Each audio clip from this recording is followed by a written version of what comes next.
Hello friends, welcome to Irod Ammachi Samayal. இது நம்ம வீட்டு சமையல். இன்னைக்கு நம்ம பார்க்க போறது ஒரு சூப்பரான, அருமையான, நல்ல ஹெல்த்தியான கருப்பு அவரையை வச்சிட்டு இன்னைக்கு ஒரு கத்திரிக்காய் அரைச்சு விட்ட குழம்பு எப்படி வைக்கலாம்ன்றத பாப்போம் வாங்க. நம்மளோட சேனலை சப்ஸ்கிரைப் பண்ணாதவங்க சப்ஸ்கிரைப் பண்ணிக்கோங்க. சமையல் குறிப்புகள்லாம் உடனே உங்களுக்கு வேணும்னு நினச்சிங்கன்னா பக்கத்தில் இருக்க பெல் பட்டனை அழுத்தி வச்சுக்கோங்க. அப்படியே ஃபேஸ்புக், இன்ஸ்டாகிராம், ஷேர் சேட்டை ஃபாலோ பண்ண மறந்துடாதீங்க. கருப்பு அவரைப்பருப்புன்றது இந்த மாதிரி இருக்கும். நீங்கள் என்ன பண்ணுங்கள், நைட்டே இதை ஊற வைக்கணும். ஊற வைக்கலை, காலையில் தான் இதை நம்ம செய்யலான்னு ஒரு பிளான் பண்ணோம் அப்படின்னா குக்கரில் போட்டு நீங்கள் என்ன பண்ணுங்கள், சாதாரணமாக ஊற வச்ச பருப்பை 3 விசில் வச்சிங்கன்னா நல்லா வெந்துடும்.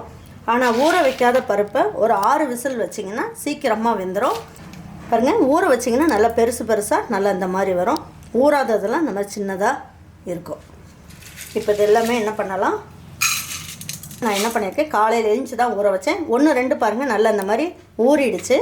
இப்போ இதுக்கு பாருங்கள் நான் என்ன பண்ண போகிறேன், இது முழுகிற அளவுக்கு தண்ணி ஊற்றிக்கிங்க. இந்த அளவுக்கு தண்ணி ஊற்றுனீங்கன்னா போதும். இப்போ குக்கர் மூடி வச்சிடலாம்.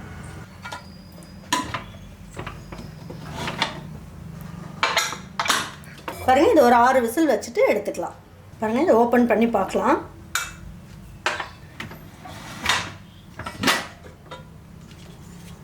பாருங்கள், இந்த கருப்பு அவரைப்பருப்பு பார்த்திங்கன்னா உங்களுக்கு இந்த மாதிரி கலரில் தான் இருக்கும்.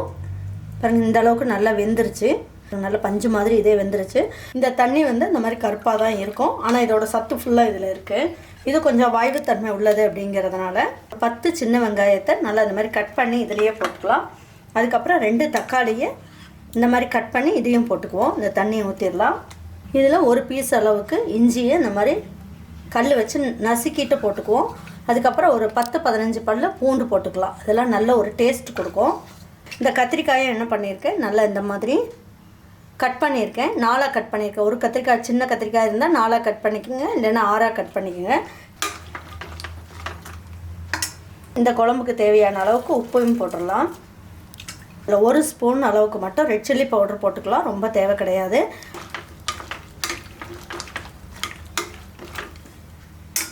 பாருங்க, நான் என்ன பண்ணியிருக்கேன், இந்த அளவுக்கு புளியை நல்லா கரைச்சிட்டு எடுத்து வச்சுருக்கேன். இங்கே பாருங்கள், இந்த அளவுக்கு எடுத்து வச்சுருக்கேன். இதையும் ஊற்றிடலாம்.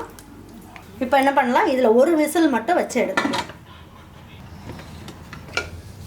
டீஸ்பூனில் 2 ஸ்பூன் அளவுக்கு முழு மல்லி எடுத்துக்கலாம், அதை போட்டுக்குவோம். ஜீரகம் ஒரு 1/2 ஸ்பூன் அளவுக்கு போட்டுக்கலாம். சோம்பு ஒரு 1/2 ஸ்பூன் போட்டுக்கலாம். இதுலேயே பெருங்காயம் ஒரு 1/4 ஸ்பூன் அளவுக்கு போட்டுக்குவோம். இதில் ஒரு 1/4 ஸ்பூன் அளவுக்கு மிளகு போட்டுக்கலாம். இதில் 2 பீஸ் பட்டை, 3 கிராம்பு, டீஸ்பூனில் 1 ஸ்பூன் அளவுக்கு கசகசா,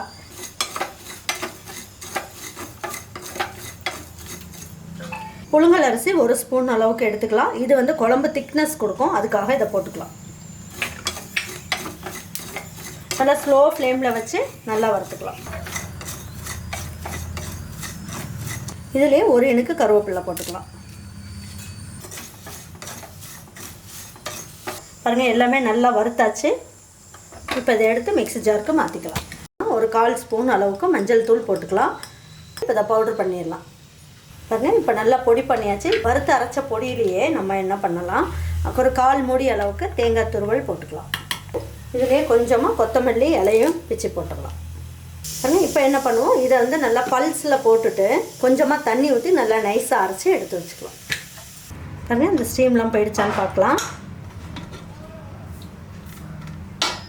தக்காளி, வெங்காயம், பூண்டு எல்லாமே போட்டோம். எல்லாமே நல்லா ஒன்றா சேர்ந்து நல்லா வெந்துருச்சு. இப்போ நம்ம அரைச்சி வச்சோம் இல்லைங்களா, மசாலாவை இதில் ஊற்றிடலாம்.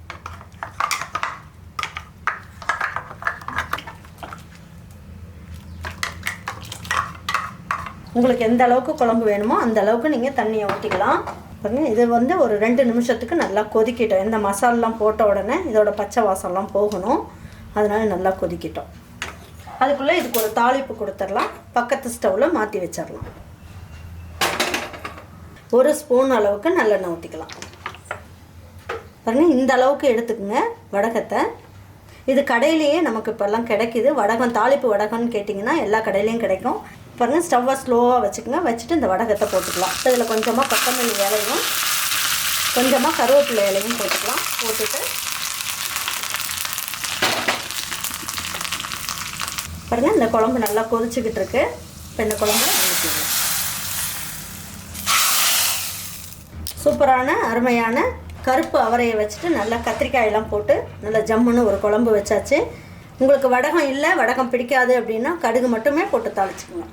கருப்பு அவரையும் கத்திரிக்காயும் வச்சு நல்லா அரைச்சி விட்ட குழம்பு வச்சுருக்கோம். நல்லா ஜம்முன்னு சூப்பராக இருக்கும். இதே மாதிரி ஒரு குழம்பு வச்சுட்டிங்கன்னா சாதத்துக்கு, இட்லிக்கு, தோசைக்கு எல்லாமே வச்சு சாப்பிட்லாம். ரொம்ப நல்ல டேஸ்ட்டாக சூப்பராக இருக்கும்.